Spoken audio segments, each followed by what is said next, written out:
नमस्कार मित्रांनो, मी अशोक चव्हाण. असेच नवनवीन व्हिडिओ मी तुमच्यासाठी घेऊन येत असतो. आज मी रायेश्वर या किल्ल्यावरती आहे, जिथं छत्रपती शिवाजी महाराजांनी स्वराज्याची शपथ घेतली. त्याच किल्ल्यावर मी आता आहे. आता वर म्हणजे पायथ्याशी आहे, वर मी आता चढण्याचा प्रयत्न करणार आहे. हे बघा, हा परिसर पूर्ण ढग, काही दिसत नाही मित्रांनो. हे बघा, अशा पायऱ्या आहेत.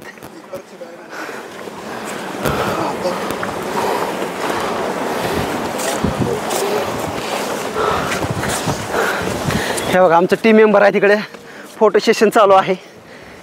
जय हिंद.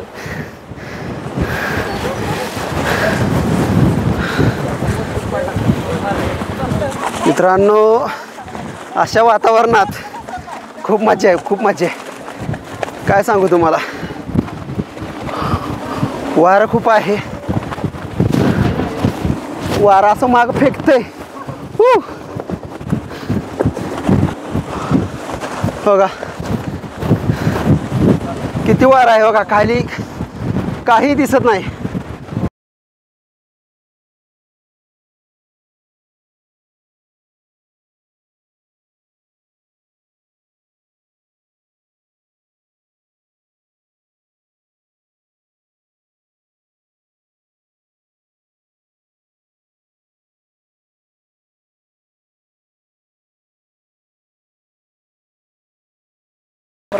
मित्रांनो, गडावर पाऊस खूप आहे,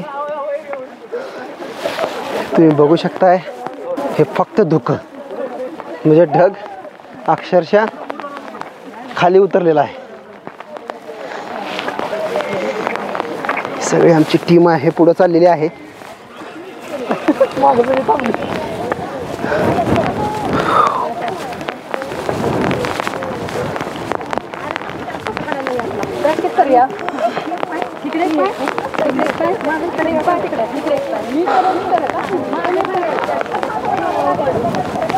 बघा पाणी.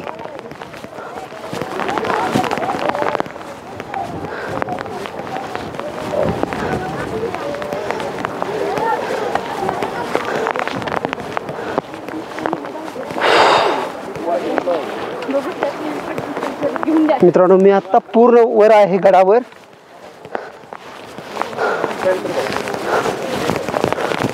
हे बघा, फक्त ढग उतरले अक्षरशः खाली.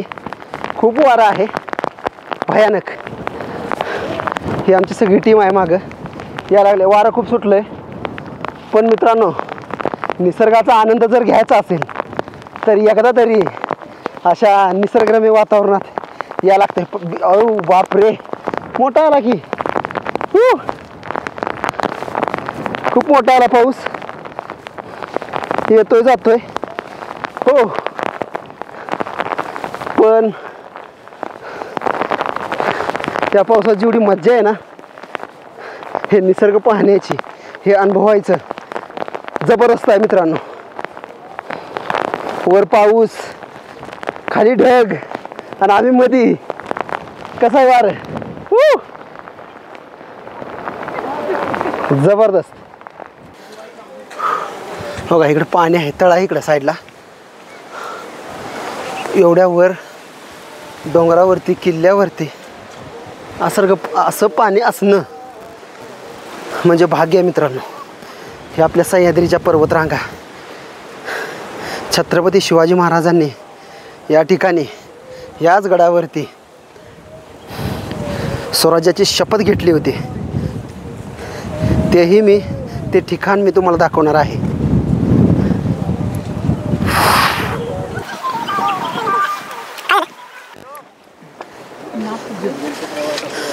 कशात जलवणायचं याला? नाही जाणार ना. ठीक आहे. बघा, आता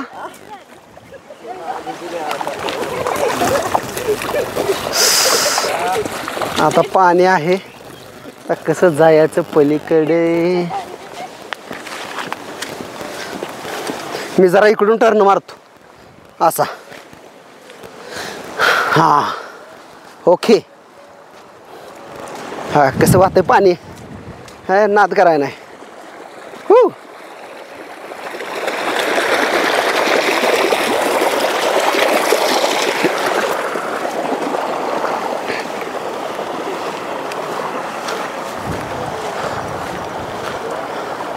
कसं आहे मित्रांनो वातावरण. हा आला आला आला पाऊस.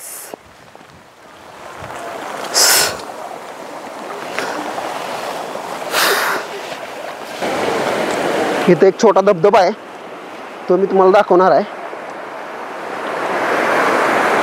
हे बघा आत्ता पाऊस पडून गेला त्यामुळं बघा ही जंगली झाडं.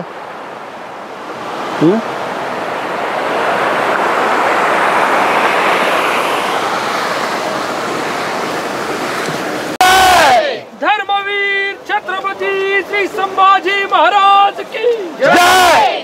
भारत माता की जय. हिंदू धर्म की जय. हिंदू राष्ट्र की जय. छत्रपती शिवाजी महाराजांनी जिथं स्वराज्याची शपथ घेतली त्याच ठिकाणी आता आम्ही आलेलो आहे. तुम्ही बघू शकताय बघा तेच मागचं मंदिर. याच ठिकाणी छत्रपती शिवाजी महाराजांनी शपथ घेतली होती आणि तिथला तुम्ही बघू शकता. हे बघा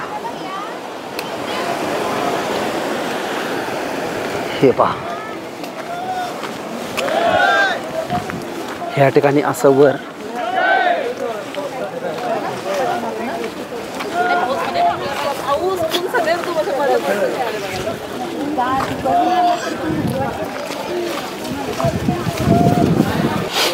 मित्रांनो ज्या गोष्टीची तुम्ही वाट पाहत आहात त्याच ठिकाणी आपण आता आतमध्ये जाणार आहोत मंदिरामध्ये.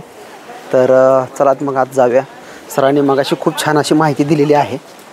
छत्रपती शिवाजी महाराजांनी स्वराज्याची स्थापना केली आणि त्याची शपथ घेतली तीच आणि ती कुठे घेतली तेच आपण आता बघणार आहोत आतमध्ये. तर चला. जय शिवराय. इतिहास मित्रांनो मागाशी सांगितल्याप्रमाणे 350 वर्षापूर्वी या महाराष्ट्राच्या मातीमध्ये जी आग पेरण्याचं काम छत्रपती शिवाजी महाराजांनी केलं त्या असणाऱ्या पूर्ण इतिहासाचा पाया ज्या ठिकाणी रचला गेला हेच ते पवन पवित्र पूर्व अशा प्रकारचं हे रायरेश्वराचं मंदिर. याच ठिकाणी आपल्या सवंगडांच्या साह्यानं छत्रपती शिवाजी महाराजांनी हिंदवी स्वराज्याची प्रतिज्ञा घेतली. हेच ते प्रतिज्ञेचं ठिकाण. आता आपल्याला हा प्रश्न पडला असेल की बाबा याच ठिकाणी छत्रपती शिवाजी महाराजांनी प्रतिज्ञा का केली असेल. हेच ठिकाण का निवडलं असेल. याची काही जी कारणं आहेत ती आपल्याला लक्षात आली पाहिजेत. छत्रपती शिवाजी महाराजांचं कुलदैवत हे शंभू महादेव आणि कुलदैवता ही तुळजाभवानी. ह्या दोन प्रेरणास्थानाच्या आधारानं छत्रपती शिवाजी महाराजांनी हे हिंदवी स्वराज्य उभं केलं. छत्रपती शिवाजी महाराज हे आराध्य दैवत आहे सगळ्या महाराष्ट्राचं. पण छत्रपती शिवाजी महाराजांचं आराध्य दैवत हे शंभू महादेव आणि शंभू महादेवांच्यावरती असणारी नितांत श्रद्धा आणि त्या दृष्टिकोनातून शिवछत्रपतींच्या मनामध्ये असणारं शंभू महादेवाविषयीचं प्रेम. प्रत्येक किल्ल्यावरती छत्रपती शिवाजी महाराजांनी महादेवाची मंदिर उभा केलेलीच आहेत. याचं महत्त्वाचं कारण म्हणजे शंभू महादेव हे योगाचे प्रवक्ते आहेत. योगाचं मूळ कुठं असेल तर महादेवामध्ये आहे. छत्रपती शिवाजी महाराज सुद्धा योगी होते आणि या योगाच्या आधारानं त्यांच्यामध्ये आलेली जी स्थिरता आहे स्तब्धता आहे याचा उच्चांक अवघ्या जगानं बघितला. ज्या वेळेला 32 सोन्याच्या सिंहासनावरती छत्रपती शिवाजी महाराज 6 जून 1674 बसले असतील त्यावेळेला छत्रपती शिवाजी महाराजांना पहिल्यांदा आठवले असतील ते रायरेश्वराचे महादेव. कारण याच ठिकाणी संकल्प सोडला होता. आपल्या असणाऱ्या सवंगड्यांना एकत्र करण्याचं काम याच भागामध्ये केलं. शिवछत्रपतींचा इतिहास आपण थोडक्यात बघूया. छत्रपती शिवाजी महाराज हे मूळचे सिसोदिया वंशज आहेत की जे मूळचे राजस्थानचे आहेत आणि त्यांचे पूर्वज ज्यावेळेला या महाराष्ट्रामध्ये आले त्यांनी जे काही सुरुवातीला काही गोष्टी केल्या त्यामध्ये मालोजी राजे हे त्यांचे आजोबा त्यांनी सुरुवातीच्या काळामध्ये काही मंदिरं बांधलेली आपल्याला इथं बघायला मिळतात. नंतरच्या काळामध्ये शिवाजी महाराजांचे वडील शहाजी महाराज यांनी देखील याच प्रकारचं मोठं काम केलेलं दिसतं तुम्हाला. आणि आदिलशहाच्या आणि निजामशहाच्या पदरी असताना सुद्धा त्यांनी स्वतंत्र राज्याचं स्वप्न हे शहाजी महाराजांनी बघितलं.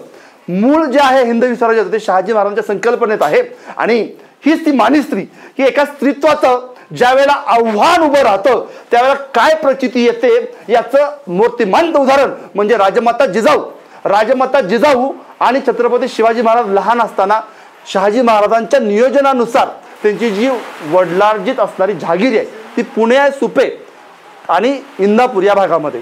आणि त्यावेळेला बालशिवबाच्या आधारे शिवाजी महाराजांचा जन्म झाला शिवनेरीवरती. शिवनेरीवरती सुरुवातीला काही काळ शिवाजी महाराजांनी काढला. शिवनेरीनंतर काही काळ शिवाजी महाराजांचा असणारा आजोळ आहे तो म्हणजे सिंदखेड राजा. या सिंदखेड राजावरती सुद्धा शिवाजी महाराज काही दिवस राहिले. त्याच्यानंतर काही काळ माऊलीच्या किल्ल्यावरती राहिले. त्यानंतर काही काळ हे शिवाजी महाराज पुण्यामध्ये आले. पुण्यामध्ये आल्यानंतर जवळच असणारा जो खेड शिवापूरचा वाडा आहे त्या ठिकाणी महाराजांचं वास्तव्य काही काळ होतं. आणि त्या खेड शिवापूरच्या वाड्यामध्ये असताना तो जो आजूबाजूला प्रदेश आहे त्याच्यामध्ये भोरचा भाग असेल. इथंच कारी नावाचं एक गाव आहे की सुरुवातीच्या काळामध्ये जी काही लोक शिवाजी महाराजांच्या सोबत होती त्यापैकी एक अतिशय महत्त्वाचं नाव म्हणजे कान्होजी जेदे की जे कान्होजी जेदे या कारी गावचे आणि या असणाऱ्या आजूबाजूच्या लोकांना महाराजांनी एकत्र केलं. बालमित्रांना एकत्र केलं.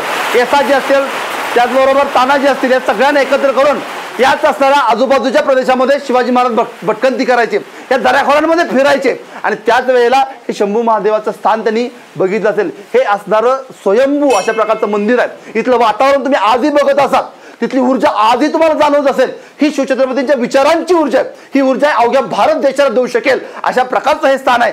त्यामुळे माझी सर्व असणाऱ्या भक्तांना विनंती आहे या हिंदुस्थानमध्ये आपण जर जन्माला आलो असेल तर त्या असणाऱ्या प्रत्येक माणसानं छत्रपती शिवाजी महाराजांच्या ऊर्जेनं प्रेरित झालेलं हे जे ठिकाण आहे हे रायरेश्वर ठिकाण प्रत्येकाने बघावं. आमच्या प्रत्येक असणाऱ्या मुलांच्या धमन्यामध्ये शिवछत्रपतींच्या विचारांची प्रेरणा आपल्याला जागृत करायची असेल तर अशा प्रकारची स्फूर्ती स्थानं आम्ही आमच्या मुलांना दाखवली पाहिजेत. आमच्या मुलांच्या धमन्यांमध्ये ते रक्त भरलं पाहिजे की जेणेकरून छत्रपती शिवाजी महाराजांनी ज्याप्रमाणे 32 सोन्याचं सिंहासन उभं करून अवघ्या जगाला दाखवून दिलं की त्यागाचा इतिहास काय असतो, त्याचबरोबर प्रेरणेचा इतिहास काय असतो. इथं आमची माणसं पिढ्यानपिढ्या खपल्या.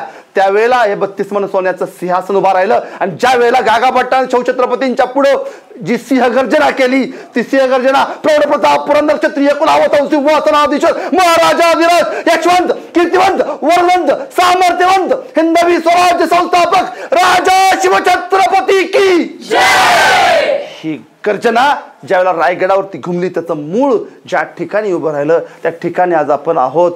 जो विचारांचा जो वारसा आहे तो जो शिवछत्रपतींच्या मनामध्ये पेरला गेला तेच हे ठिकाण शंभू महादेवाचं असणारं मूळ स्थान, प्रेरणास्थान, शिवछत्रपतींचं असणारं प्रेरणास्थान म्हणजे रायरेश्वर आहे. त्या रायरेश्वराच्या असणाऱ्या या ज्या ठिकाणी स्वतः छत्रपती शिवाजी महाराजांनी आपल्या रक्ताचा अभिषेक या रायरेश्वराला घातला त्या असणाऱ्या रायरेश्वराच्या मंदिरात आज आपण आलो आहोत. हे अतिशय पावन ठिकाण आहे. हेच आमचं शिवतीर्थ आहे, धारातीर्थ आहे. हेच आमचं प्रेरणापीठ आहे. ते प्रेरणापीठ आज आपण अनुभवणार आहोत.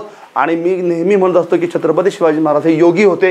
याचं महत्त्वाचं कारण काय तर छत्रपती शिवाजी महाराजांना ज्या ज्या वेळेला अशा प्रकारच्या अनेक संकटांना तोंड द्यावं लागायचं त्यावेळेला महाराज एकांतात बसायचे आणि तो विचार त्यांच्यामध्ये मनामध्ये यायचा आणि जी प्रेरणा ते घ्यायचे त्यातून स्वयंस्फूर्तीनं प्रत्येक गोष्टींच्या वरती त्यांनी मार्ग काढलेला आपल्याला बघायला मिळतो. तो मार्ग आपल्याला मिळावा. आपल्यालाही आयुष्यामध्ये काहीतरी उच्च अशा प्रकारचं काही करायचं असेल तर आपण पण या ठिकाणच्या असणाऱ्या प्रेरणा घेऊन अशा ठिकाणच्या प्रेरणास्थानांना भेट देऊन आपण पुढे जाऊ शकतो. तर आपण सगळेजण आता या असणाऱ्या प्रवेशद्वारामधून रायरेश्वराच्या मंदिरामध्ये प्रवेश करतोय.